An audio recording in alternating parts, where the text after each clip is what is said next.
Hello दोस्तों, एक बार फिर से आप सबका हमारे YouTube चैनल में बहुत बहुत स्वागत है। तो हम जैसा कि यूपी स्पेशल की क्लासें स्टार्ट कर चुके थे, जिसमें आज हम पढ़ेंगे उत्तर प्रदेश में मानसूनी वर्षा किस तरह से होती है, कैसे हमारे उत्तर प्रदेश में मानसून होता है और हमें वर्षा की प्राप्ति होती है और हम अच्छे से खेती वगैरह कर पाते हैं। ये वर्षा कब कब होती है, कब यहाँ पर मानसून आता है, किस डेट को आता है, तो ये सब चीज़ें आज हम यहाँ पे जानेंगे उत्तर प्रदेश स्पेशल की चौथी क्लास में। ठीक है, इससे पहले हमने उत्तर प्रदेश का क्षेत्रफल, विस्तार और सीमाएं पढ़ी थी। उसके बाद उत्तर प्रदेश का भौतिक विभाजन भी हमने पढ़ लिया है। तो आज हम पढ़ेंगे उत्तर प्रदेश में मानसून। ठीक है, उससे पहले अगर आप हमारे चैनल पर नए हैं तो चैनल को सब्सक्राइब करें और बेल आइकन को ज़रूर प्रेस करें। Okay, let's start. Uttar Pradesh का मानसून हमारा ये टॉपिक है। तो उत्तर प्रदेश में जो वर्षा होती है वो किस मानसून से होती है? चूँकि मानसून एक आता है, ये हमारा भारत का एक छोटा सा फिगर है। ठीक है, ये आपको समझाने के लिए मानसून आता कैसे है। एक मानसून आता है उत्तर पूर्व से आता है। ठीक है, उत्तर पूर्व से आता है एक मानसून, और दूसरा मानसून उठता है दक्षिण पश्चिम से। ठीक है, इधर से उठता है। और जब तो हमारे भारत में वर्षा जो है वो उस हमारे उत्तर प्रदेश की वर्षा का इस वाले मानसून से, उत्तर पूर्व वाले मानसून से कोई लेना देना नहीं है। ये हमारे उत्तर प्रदेश में बिल्कुल भी वर्षा नहीं करती। उत्तर प्रदेश की जो वर्षा का लेना देना है, उसका जो मतलब है वो दक्षिणी पश्चिमी मानसून से है। ठीक है, और ये जो दक्षिणी पश्चिमी मानसून है, इसकी दो शाखाएं होती हैं। जब यहाँ से मानसून उठता है तो ये दो भागों में बंट जाता है। चूँकि भारत के पश्चिम तरफ अरब सागर है, अरब सागर, और पूरब की तरफ है बंगाल की खाड़ी। क्या है? बंगाल की खाड़ी। तो जब मानसून उठता है दक्षिण और पश्चिम की तरफ से, ये जब भारत की तरफ जाता है तो इसकी दो शाखाएं बढ़ जाती हैं। एक शाखा इसकी अरब सागर शाखा होती है और दूसरी शाखा होती है बंगाल की खाड़ी शाखा। तो ये जो अरब सागर शाखा होती है, ये भारत में केरल से होते हुए प्रवेश करती है और अरावली पर्वत के समानांतर बिल्कुल सीधी निकल जाती है, और उत्तर प्रदेश हमारा लगभग यहाँ पड़ता है। तो मतलब कि दक्षिण पश्चिमी मानसून के भी अरब सागर शाखा से हमारे उत्तर प्रदेश की वर्षा का कोई लेना देना नहीं है, उसका उससे मतलब ही नहीं है। उत्तर प्रदेश की वर्षा का मतलब किससे है?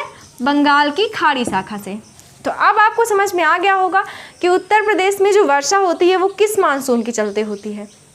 उत्तर प्रदेश की वर्षा दक्षिणी पश्चिमी मानसून के बंगाल की खाड़ी शाखा से होती है। ठीक है, अब कैसे ये वर्षा करती है ये चीज़ हम यहाँ पे देखेंगे। इतनी चीज़ें हमें समझ में आ गई।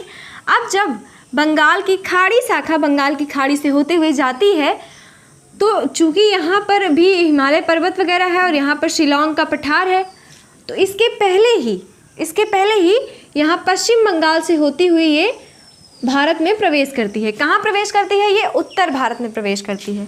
ठीक है, ये थोड़ा हम इसको इरेज कर दें ताकि साफ साफ दिखे।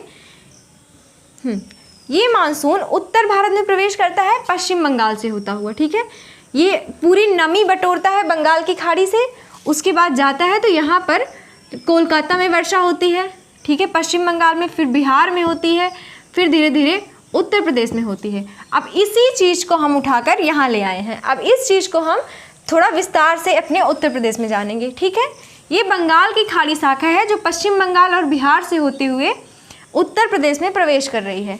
इस मानसून को उत्तर प्रदेश में प्रवेश करने का जो इसका औसत समय माना गया है वो 22 जून माना गया है। इसको हल्के में मत लीजिएगा, ये क्वेश्चन पेपर में आ चुका है कि उत्तर प्रदेश में मानसून आने का जो औसत डेट है वो क्या है, वो 22 जून है। लगभग 22 जून के आसपास यहाँ पर मानसून आ जाता है, और ये जो है इलाहाबाद, कानपुर में वर्षा करता हुआ ये मानसून से लगभग यहाँ दिल्ली तक हल्की फुल्की वर्षा होती है। ठीक है, और इसकी एक विशेषता ये है कि ये जितनी वर्षा यहाँ कोलकाता में करेगा उतनी वर्षा इलाहाबाद में नहीं करेगा। इससे क्या साबित होता है कि जो वर्षा का क्रम है वो पूर्व से पश्चिम की ओर घटता जाता है। मतलब पूर्व में जितनी वर्षा होगी, मतलब पटना में यहाँ जितनी वर्षा होती है उतना यहाँ इलाहाबाद में वर्षा नहीं होगी। ठीक है, तो और उसके बाद इतनी बातें हो गई। उसके बाद ये जो मानसून आता है, इसमें इन हवाओं में अपने दाहिनी ओर मुड़ने की प्रवृत्ति पाई जाती है, और उन्हीं अपने गुणों के चलते ये मानसून अपने दाहिनी ओर मुड़ना प्रारंभ करते हैं और फिर ये शिवालिक पर्वत से टकराते हैं। ओके, और शिवालिक पर्वत से टकराकर ये इन तराई और भाबर वाले क्षेत्रों में वर्षा करते हैं। यही कारण है कि यहाँ पर जल की कमी नहीं होती है। इसके पहले वाली क्लास में हमने आपको बताया था। ओके, और इसके बाद अगर हम उत्तर प्रदेश में देखें तो उत्तर से दक्षिण की तरफ जो है ये वर्षा का क्रम कम होता जाता है और यहाँ पर उत्तर प्रदेश के दक्षिण के पठारी हिस्सों में वर्षा बहुत कम होती है। ये क्षेत्र लगभग सूखा ग्रस्त क्षेत्र होते हैं। ठीक है, यहाँ पे खेती वगैरह बहुत मुश्किल होती है, भूमि भी पथरीली है, ऊपर से वर्षा भी नहीं होती है। तो वर्षा ज़्यादा कहाँ होती है? इन तराई क्षेत्रों में। उसके बाद वर्षा का क्रम है ये बहुत इंपॉर्टेंट है, इसको ध्यान से देखिएगा। वर्षा का क्रम जो है ये उत्तर से दक्षिण की तरफ घटता जाता है। ठीक है, ये उत्तर से दक्षिण हो गया, उसके बाद पूरब से पश्चिम की तरफ भी घटता जाता है। इसका मतलब क्या है कि उत्तर प्रदेश में यहाँ जितनी वर्षा होगी उतनी वर्षा यहाँ नहीं होगी। ठीक है, तो इस तरह आपको जगहों का नाम दे देगा।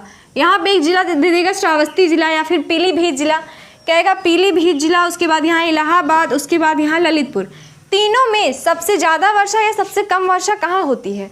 तो आपको बताना है ललितपुर में सबसे कम होती है। तो आपको अगर ये पता रहेगा कि वर्षा का क्रम किस तरफ जो है घटता या बढ़ता है, तभी आप इस क्वेश्चन को सॉल्व कर पाएंगे। और ठीक है, तो उत्तर से दक्षिण की तरफ घटता है और पूरब से पश्चिम की तरफ घटता है। मतलब जितनी वर्षा यहाँ होगी जो है उतनी वर्षा यहाँ हापुड़ वगैरह में नहीं होगी। ओके, इतनी बात समझ में आ गई। उसके बाद अब वर्षा होती है तो वर्षा में सबसे ज़्यादा वर्षा कहाँ होती है? कोई ना कोई ऐसा पॉइंट होगा जहाँ पर उत्तर प्रदेश में सबसे ज़्यादा वर्षा होती होगी, या फिर कोई ना कोई ऐसा पॉइंट होगा जहाँ पर उत्तर प्रदेश में सबसे कम वर्षा होती होगी। जैसे अगर हम भारत के लेवल पे देखें तो मेघालय में सबसे ज़्यादा वर्षा होती है। तो उत्तर प्रदेश में ऐसा कौन सा स्थान है जहाँ पर सबसे ज़्यादा वर्षा होती है? तो सीधी सी बात है, उत्तर प्रदेश का जो सबसे उत्तरी पूर्वी कोना है, यहाँ पर उत्तरी पूर्वी कोना, चूँकि वर्षा इधर बहुत ज़्यादा होती है, तराई और भाबर का भी क्षेत्र है, शिवालिक से टकराकर यहाँ पर मानसूनी हवाएं वर्षा करती हैं। तो यहाँ पर गोरखपुर नामक एक स्थान है, यहाँ पर उत्तर प्रदेश में सबसे ज़्यादा वर्षा रिकॉर्ड की गई है। ठीक है, गोरखपुर में, हाँ, गोरखपुर में उत्तर प्रदेश में सबसे ज़्यादा वर्षा रिकॉर्ड की गई है। और ठीक इसके ठीक कोने पर, दूसरे कोने पर, मतलब कि दक्षिणी पश्चिमी कोने पर यहाँ मथुरा जिला पड़ता है। ठीक है, मथुरा जिला, यहाँ पर उत्तर प्रदेश में सबसे कम वर्षा रिकॉर्ड की गई है। ओके, ये हो गई ज़्यादा वर्षा और कम वर्षा की बातें। आई होप आपको ये वीडियो समझ में आया होगा कि मानसूनी हवाएं उत्तर प्रदेश में वर्षा कैसे करती हैं। औसत समय हमने आपको बताया कि मानसूनी हवाएं प्रवेश कब करती हैं। तो अगर आपको वीडियो पसंद आया हो तो वीडियो को लाइक करें, चैनल को सब्सक्राइब करें और बेल आइकन को ज़रूर प्रेस करें। Thank you so much.